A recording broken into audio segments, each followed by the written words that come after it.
So welcome, welcome, welcome. This is Playing Full Out, and I'm your host, Augie Bylot, and this is where we explore success, fulfillment, and the power of purpose. Each week, we visit with interesting people who not only make money, but they make a difference. And this is where we spread the good news about enlightened wealth, success that serves others. And I'm so happy to say that this week, our guest is Alexa Michna, and Alexa is an amazing woman. Now, she's incorporated her passions into a business that integrates traveling the world, her love of sales and houses into a business. And she shows people how to creatively structure real estate transactions and has done over 85 real estate deals without a bank or much of her cash. And she's done all of this in only 4 years. She's helped over 150 families get into a home for the first time or help sell a house with ease. And she strives to provide affordable housing and creative options to both investors and homeowners. And she does it using creativity so that she can help as many people as quickly as possible. So without further ado, welcome, Alexa. Thank you so much for having me, Augie. I look forward to it. All right, so let's play full out. Now, the word success conjures up lots and lots of different thoughts in different people's minds, and it's one of those kind of amorphous terms. What does the word success conjure up in your mind? I think success for me is really just feeling good and knowing that I'm helping my family, others, the community comfortably, right? It's not about a pile of money. It's not about certain things. It's about the experiences that we can provide for our family, our friends, and our communities. So it's nothing fancy like a bunch of cars and crazy stuff. It's really the feeling that it gives me. Well, people that know you drive a big, beautiful pickup truck, but I do. there's no Mercedes in the driveway hiding out. No. Those were the old sales days. Those are Right. far gone. That's right. Yeah, you and me both. Okay. So what would you say, to our listeners out here, that if there was one particular big factor that has contributed to your success or helped you to be successful? I mean, the biggest factor in my success, I would absolutely give to growing up with an entrepreneurial mother. Mm-hmm. She is, obviously, you know my mother. She is a beast. She is a phenomenal salesperson. She has owned her own businesses her entire life, Mm-hmm. from managing a bar when I was 15 years old in high school and college. To starting my own businesses. And I've gone through so much over the years, so many different avenues. There is nothing that replaces that spirit of being Mm-hmm. able to do anything, and obviously being able to sell, because I think entrepreneurial and sales really go hand in hand, being able to talk to anyone in any situation and really be comfortable doing it. Mm-hmm. So, Mom the Beast. She is. I love that. I love that because I've heard a lot of people talk about their moms, but you're the first one that has introduced you as a beast. She is. She just had her hip replaced. Mm-hmm. She is literally one of the most badass women in the world. She can do anything, and she instilled that in me from such a young age that I Mm-hmm. can do anything. And that belief, that confidence and belief, it doesn't matter what you learn or what you know, Mm-hmm. that confidence in how we feel about ourselves, it really takes over. Yeah, confidence is crucial, and it's without it, people really do struggle. So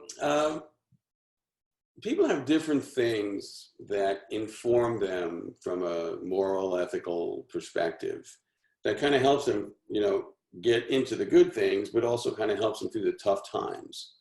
And what is it that, helps you wrestle with those things of the spiritual nature that kind of gets into your inner game sometimes? Yeah. I think that we all wrestle with something, whether it be ups and downs. Obviously, I've been a business owner forever. So the ups and downs of our business. And I think the biggest thing for me is being around good people. I'm constantly surrounded by great people that want me to do better. Mm-hmm. that want me to, whether it be give more money to charities or, improve our systems at work or spend more time with family. I mean, whatever my goals are, I'm surrounded by people that strive to do the same. And I think that like-minded mindset is more important than anything else. I've got friends that still work regular, 40-hour work week jobs. Mm-hmm. And sometimes they're a real downer to talk to, because they're only talking about the bad things in life. And even when, we had an air conditioning break yesterday, happens all the time, right? We can Mm-hmm. look at that as, gosh, an AC went out, that could be $5,000-$6,000. But at the same point, we can look at it on the positive side, and being around people that aren't like, oh, that's terrible, is something that dramatically helps me. And I think that like-mindedness, whether it be spirituality or God, we want to be around positive, good people that want to do better.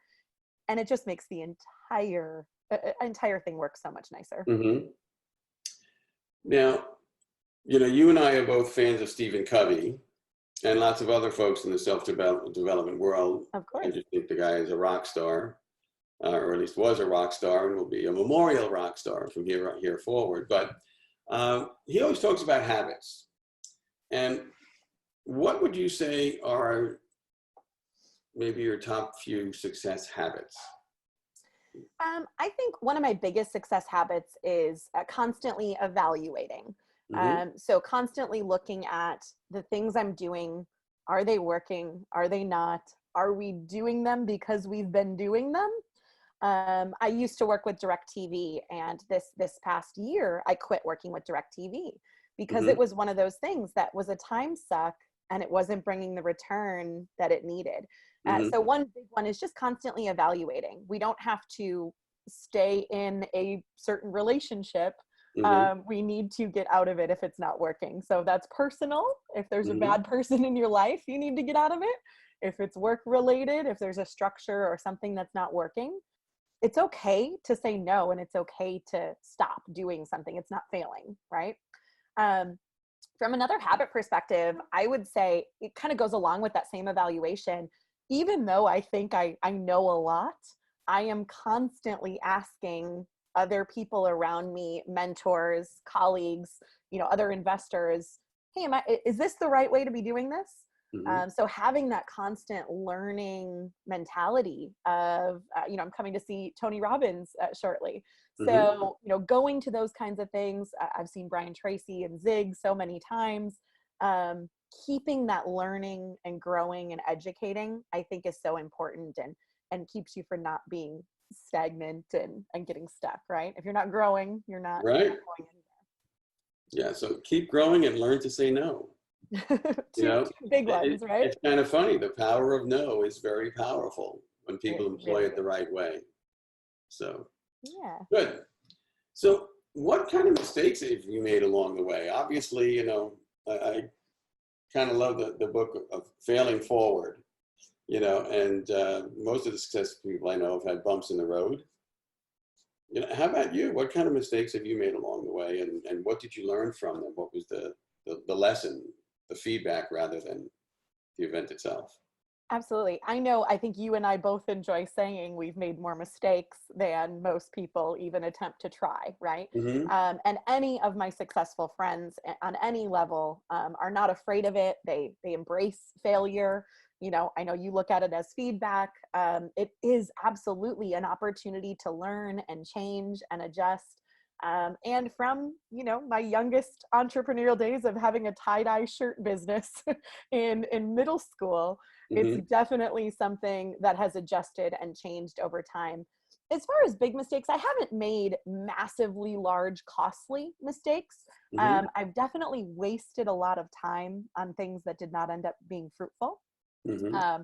In the house world, I haven't lost money on a house. Knock on wood. I don't know if I have wood nearby, but I haven't lost money on a property. I've come very close to the worst case scenario budget, like within $200. Mm-hmm. I had a $50,000 rehab, and I think the renovation came in at like $49,800. And that was with all the oops money in the world. The Mm-hmm. septic was bad, the electric was bad, everything was bad.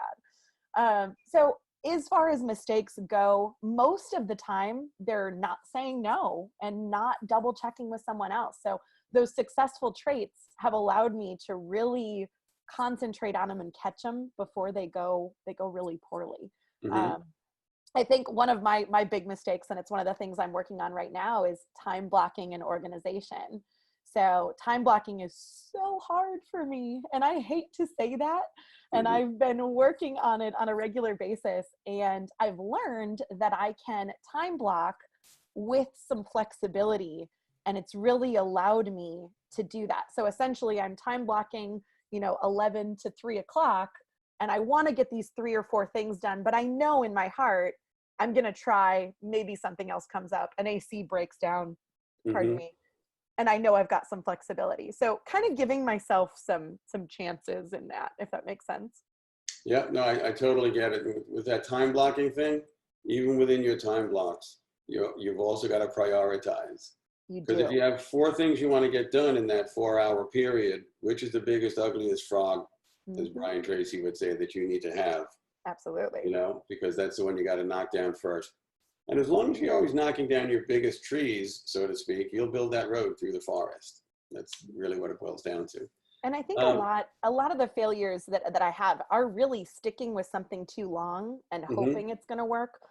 In the real estate world, now luckily I haven't bought the houses that I've fallen in love with and mhm. had that emotional attachment to that we know is bad. But I've seen it happen to so many people, and I've been there, and I've been so close to making those mistakes. Luckily, I've been around others that can say, hey, are you really looking at this in a or are Yeah, you letting your heart get involved and your excitement and level out? and that's so true. I mean, I just at an event out in Ohio this weekend, and the one thing I tried to get people to understand is don't fall in love with the house, fall in love with the deal. Yeah, What are the numbers? What's absolutely. the profit potential? How can you Fall in love with improve? the How can numbers. you grow it over time? You can take an ugly house and make it beautiful, but falling in love with a house can break your heart Yes. and your bank. Yes. So okay, so what would you say has been your greatest learning to date on your journey? My greatest learning to date, in real estate specifically, it is those houses where everything kind of goes wrong, Mm-hmm. because there's nothing that we can share with you, to explain how something's going to go wrong. The first couple houses that I bought, 4 years ago with my husband, um, we did a lot of the work, which I know we shouldn't do. And, Mm-hmm. you and I both say don't do the work. Initially, when you start, though, there is a part of that is it's worth 1,000 times more than the value. Mm-hmm. You get to see how these things work on the inside. You get to have some confidence in um, how you describe it to a contractor. You actually sound like you know what you're doing, right?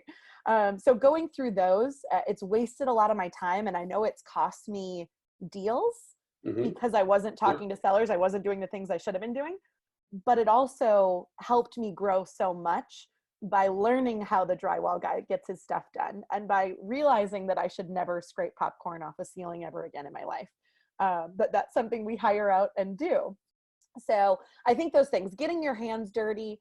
My mother and I recently cleaned out a disgusting property. We put the videos up on Facebook. I remember The them. frosty house was just disgusting. So we cleaned out this property because we got a $4,000 bid to empty out the house. Well, Mm-hmm. her and I treated it as a workout, and we sweated, and we did what we had to do to get it done in 3 hours. Well, her time and my time, 3 hours, that's absolutely worth saving $4,000 on the project. And now we found a couple people where we can emulate and say, hey, this is what we can pay for this. We're not doing it this way. This is how you need to do it. We've done it. Mm-hmm. Here's your checklist. You know what I mean? No, I totally get it. Richard, whatever, was the guy that came out with sweating with the oldies. Well, see, you could have done sweating with the moldies. A whole new workout routine. Sure, sure. You get paid $4,000 to do it. Exactly. I know. I was like, do we need to open up a cleanup company? Because this is crazy. Yeah, it's some big money. Okay. So, what would you say is the hardest decision that you've ever had to make as an entrepreneur? Hardest decision, I would say a lot of those no's in life. I owned a door-to-door sales company for years, Hmm. and we were offered contracts in certain areas, and we got to the point where we were bringing in a ton of money every year, and the money was coming into the company, but my husband and I were taking home the same amount of money, and we were working our butts off. And to realize where that shift is of Hmm. what I'm doing, is it worth the time or is it not? So I think that's one aspect, and really understanding, again, to evaluate that on a regular basis and know. In the last couple of years, since losing my husband, I absolutely strive to spend the time with family and do the things that I want to do. If that means I buy one last house, that's perfect, Hmm. because it is about that balance and finding what I want to do, how I want to do it. What I do is different than what you do. And Sure. that's one of those things that I think is perfect. We don't need to be at the same place, much like anybody on this call. We're all starting wherever we're starting, right? Hmm. Oh, I totally agree. Um, if you could start over again, what might you do differently? you Would know, you do this anything differently? this is such a hard question for me, Hmm. because I think you've asked me this question before, but it's one of those things where I know I have learned so much from every single thing that's gone wrong, that if I did anything massively differently, would I know what I know today? Would I be as confident? Would I be who I am today? And I know that I wouldn't. Hmm. If I were going to do something differently, I obviously would have bought real estate earlier. I look back on my door-to-door sales company, and we rented offices for 10 years. And I look back at those numbers and I'm like, why didn't someone tell me to buy a darn office? Like, where did I miss the boat on this? So it is one of those things that it's just knowing what you know a little bit earlier. And obviously, you and I both try to share that as much as possible. Get in, buy a house a year. That was my goal Start when we now. started. I wanted to buy one house a year. And if everybody could realize that just buying one house a year would massively change your circumstance, Hmm. I think it would be a very different place. So I wouldn't change anything, but I would have looked at real estate a little bit sooner. Okay, well that's a great answer. I mean, I totally agree. I've never met anyone that's gotten into real estate that Too did soon. not utter the words at least 50 times, I wish I had done this sooner. Yeah, But for absolutely. all of you that are listening and watching, now is a good time. You can't start yesterday if you didn't start yesterday. So today is a really good day to start. Well, it's like my saying, I say all the time, when's the best time to plant a tree? And obviously, 20 years ago is the best time. The next best time is today. So Yeah. do it today, start the process. It will be something you do not regret. Hmm. So how would you describe the way you play full out to people?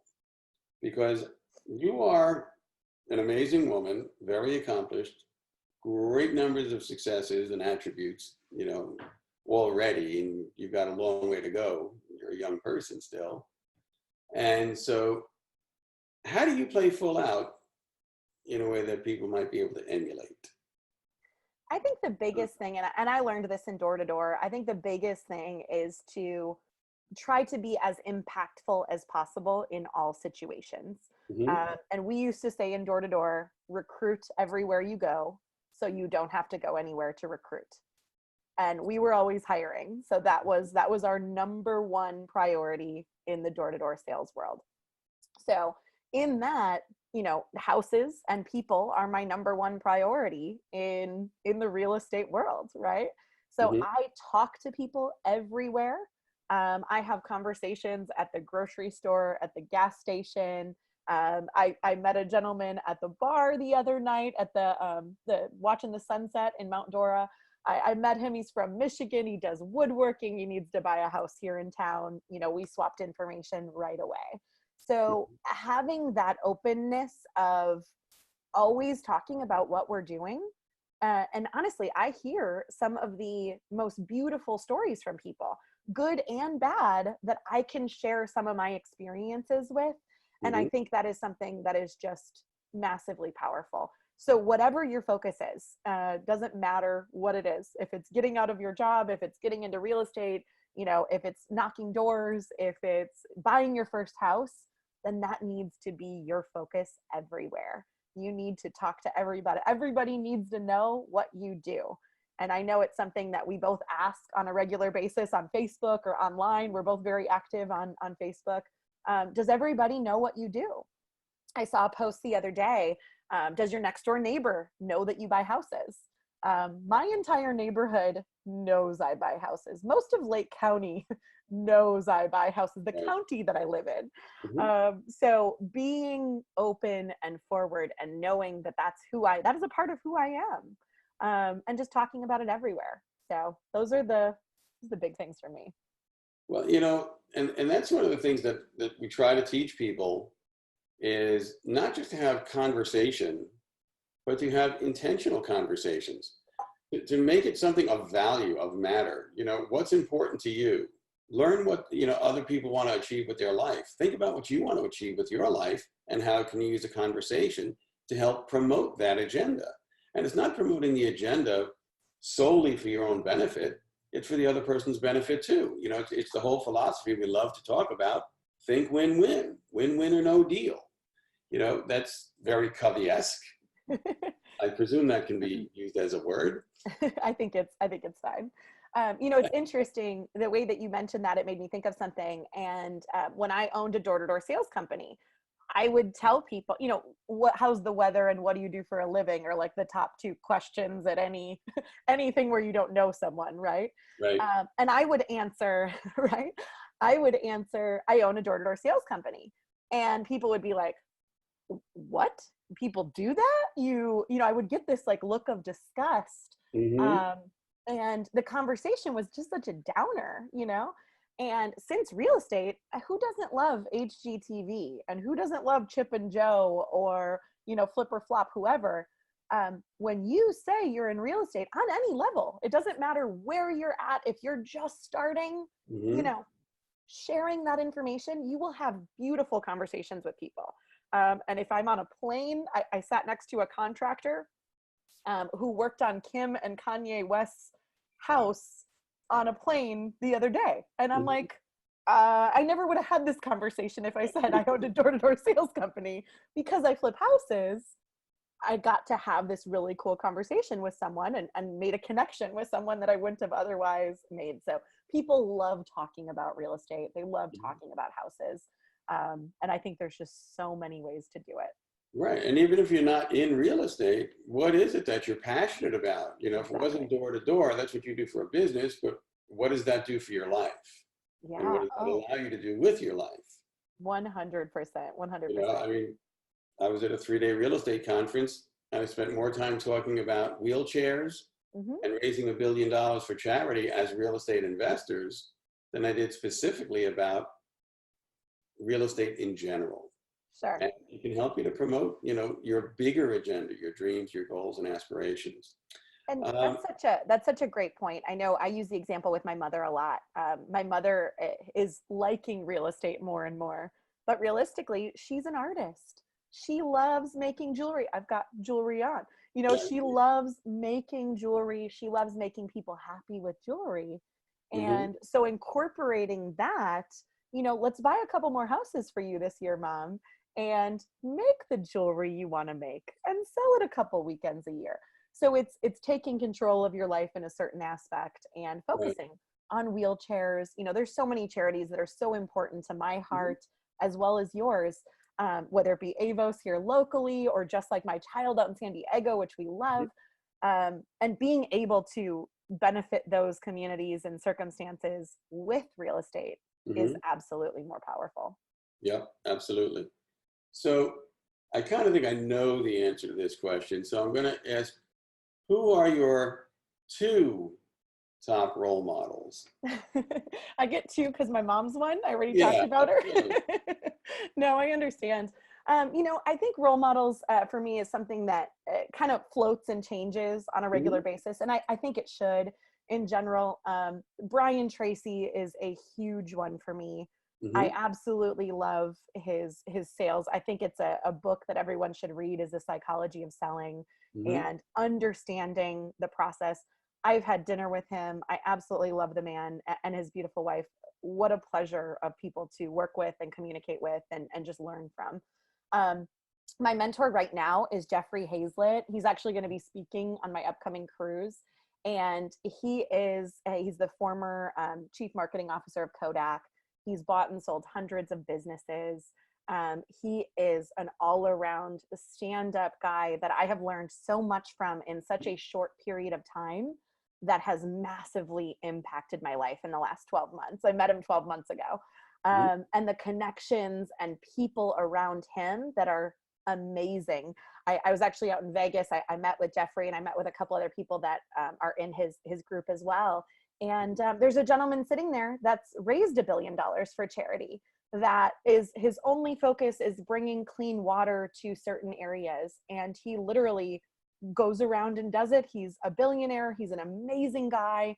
Mhm. And he's dressed in something that I would never have assumed that he had any money at all, which is so cool to see how powerful people can be with their monetary value, not their showiness and their silly stuff, right? But Right. really making a massive difference. So he's really showed me that we can up level on a very different scale. Cool. So let me ask one kind of final question as we start to wrap up here. What's the one question you wanted me to ask that I didn't? The one question I wanted you to ask, gosh, that is a tough one. You and I know each other. We've Yep. known each other for years, so Mhm. I think we know so much about one another. I would say I wanted you to ask why you haven't booked my cruise yet. No, I'm just kidding. I don't really know what kind of question. I think for me, one of the questions I do get a lot from people is what could we do differently in that first like 90 days of trying Mhm. to invest in real estate? And I think that's maybe a good one for people in general. Um, for me, and obviously because I knew you right when we were getting started, um, I was so worried about getting my first deal. Like it was all consuming in my mind. And I was getting frustrated and I was getting angry and I was thinking, we can do this. And it was constantly like bouncing around in my head.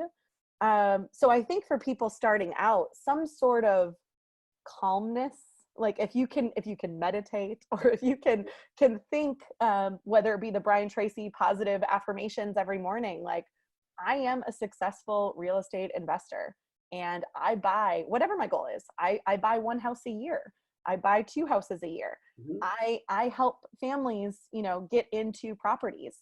Whatever those things are, having a clear cut intro to it and knowing that whatever the timing is exactly what the timing is supposed to be.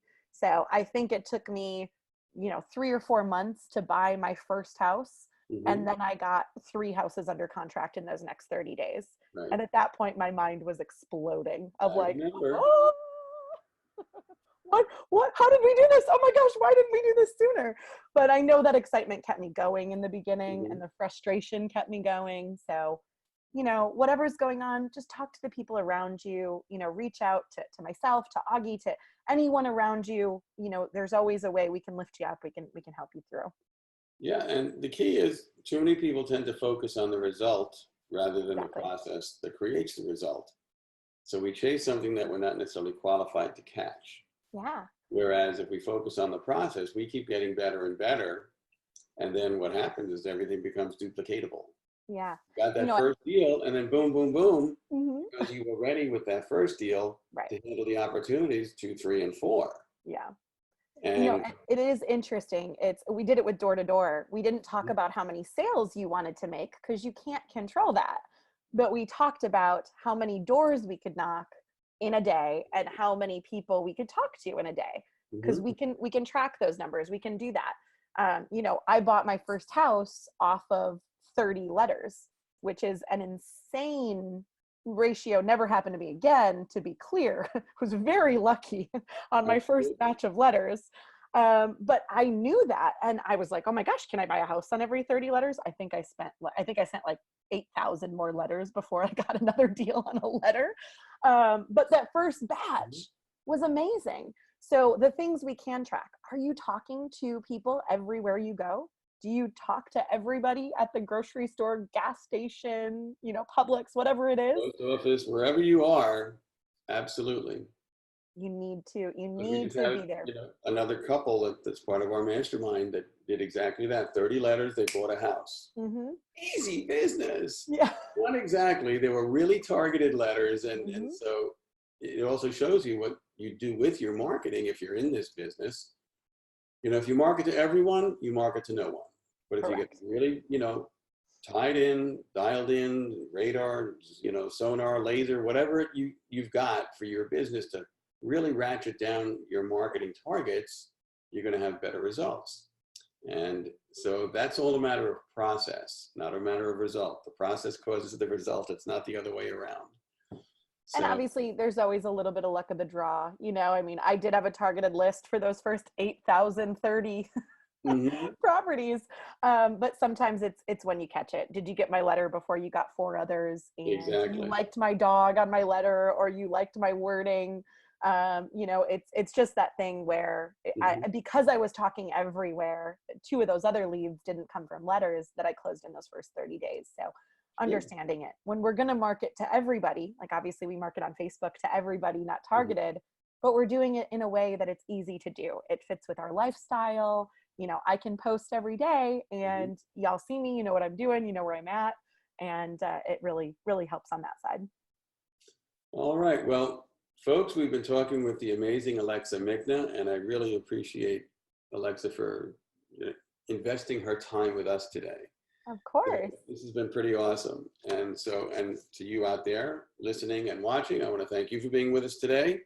And, Alexa is one of those amazing people that really knows how to share, her thoughts on success, and she does play full out every single day. So thank you for watching and listening.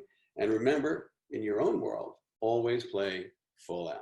Thanks so much, Augie. I really appreciate it. Thank you, Alexa.